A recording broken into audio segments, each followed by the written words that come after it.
Hello, मैं अखिलेश द्विवेदी और ये वीडियो मैं इसलिए बना रहा हूँ कि किसी भी बोर्ड में आप देखिए, सीबीएसई, आईएससी, यूपी बोर्ड, किसी में भी देखिए तो उसमें शेयर्स और डिवेंचर्स के नाम से चैप्टर्स हैं।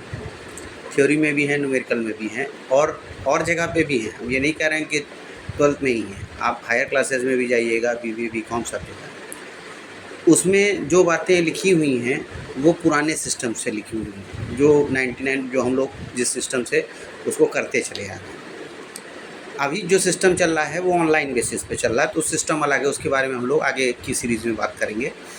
लेकिन फ़िलहाल जो बुक्स में लिखा है उसके बारे में हम बता दे रहे हैं और उसको समझा दे रहे हैं, क्योंकि होता क्या है कि बच्चे समझ नहीं पाते और बहुत सारे लोग, क्योंकि जो टीचर्स हैं उनके पास, चूँकि वो लोग ऐसा नहीं है कि वो कुछ हमारे तरह का उनका बैकग्राउंड रहा हो कि स्टॉक मार्केट में भी काम किया है, फिर टीचिंग में भी हैं, तो उस तरह का उनका बैकग्राउंड हो सकता ना हो, ठीक है। लेकिन हम लोग शुरुआत से काम करते चले आ रहे हैं, तो हम लोग पास बहुत सारी चीज़ें हैं। और रिसेंटली जब घर की हमने शिफ्टिंग की तो बहुत सारे डॉक्यूमेंट और मिल गए, सोचा कि दिखा दें और बच्चों को समझाने में काफ़ी आसान होगा। देखिए, ये बात याद रखिएगा, मॉडर्न सिस्टम ये नहीं है, ओल्ड सिस्टम है जो आपकी बुक्स में लिखा है। मेरा वीडियो बनाने का मकसद सिर्फ आपको समझाना है कि चीज़ें क्या थी, कैसे थी, ठीक है। क्योंकि थ्योरी बेस पे मैं जब क्लास में लेक्चर देता हूँ तो कई बार बच्चों को समझ में नहीं आता, ठीक है। तो उसके लिए है कि साहब ये क्या है, मैं ओरिजिनल आपको सारी चीज़ें दिखा दे रहा हूँ, ठीक। तो देखिए, सबसे पहली चीज़, पहले जब कंपनी, अब सबसे पहली बात शेयर क्या था, तो वो सब बातें उसमें बुक में लिखी हैं, ठीक है। कोई भी कंपनी रहती है, अब पब्लिक लिमिटेड कंपनी होती है और वो जो है या प्राइवेट लिमिटेड है। अब पब्लिक प्राइवेट लिमिटेड क्या है वो उसमें हम अभी फ़िलहाल नहीं जा रहे हैं, हम सिर्फ ये बता रहे हैं कि शेयर्स पहले कैसे इशू होते थे, ठीक है। शेयर्स का ओनरशिप के लिए रहता था और पब्लिक लिमिटेड कंपनी के लिए रहता था, ठीक है। कोई भी कंपनी जब मार्केट में आती थी, अब वो प्राइमरी सेकेंडरी मार्केट है, वो सब आप अपना बुक में पढ़ लीजिएगा, ठीक है। हम, क्योंकि वीडियो बहुत लंबा हो जाएगा नहीं तो अगर कहिएगा तो मैं उसके लिए अलग से वीडियो बनाऊँगा, अगर आप लोग कमेंट बॉक्स में लिख के बता दीजिएगा। फ़िलहाल मैं जो दिखाना चाह रहा हूँ वो समझिए। ये एक जो है पुराना है, इसको हम लोग कहते थे शेयर एप्लीकेशन फॉर्म, ठीक है। इसी को, जैसे इसमें ये देखिए पूरे डिटेल्स लिखे हैं एप्लीकेशन, ये फॉर्म पूरा हमको भरना पड़ता था, ठीक है। और जो भी आदमी शेयर ख़रीदना चाहता है, और इसी के साथ देखिए इसके ऊपर की तरफ लिखा हुआ है कि इसमें चेक लिखेगा। जैसे 50 शेयर लेना है तो 1250 रुपये की एक चेक जमा करनी रहती थी, किसके नाम से जमा होती है वो लिखा हुआ था। फिर इसके बाद इसमें पूरा जो इशू से रिलेटेड डिटेल्स थे वो सारे इसमें लिखे हुए थे, पूरी कहानी आगे पीछे ये सारी जो है। तो ये प्रॉस्पेक्टस टाइप का भी आप ये मान लीजिए कि प्रॉस्पेक्टस टाइप का था, ये पूरा का पूरा इसमें डिटेल लिखा था। इसको हम लोग पढ़ते थे लाइन बाई लाइन कि कंपनी क्या करेगी, कैसे करेगी, कौन प्रमोटर है, कहाँ इसका फॉर्म जमा होगा। फॉर्म जमा होने के लिए भी लिखा रहता था कि साहब यहाँ ये देखिए, यहाँ पे नीचे लिखा है इस शहर में ये कहाँ कहाँ जमा होगा। हो सकता था कि आपके शहर में नहीं है तो डायरेक्ट भी था कि डायरेक्ट भी आप भेज सकते हैं चेक लगा करके, ठीक है।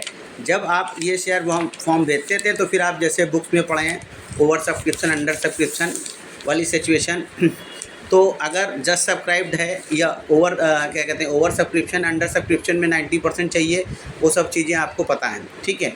अब मान चलते हैं कि ओवर सब्सक्राइब्ड है या जस्ट सब्सक्राइब, जितना पैसा चाहिए उतना तक, जितना पैसा चाहिए उतना तक सबको शेयर मिलेगा। ओवर सब्सक्रिप्शन है तो लॉटरी निकलती थी, लॉटरी निकलने में जिसका नाम आ जाता था उसको शेयर्स मिल जाते थे और जिसको नहीं आता था उसको रिफ़ंड आ जाता था।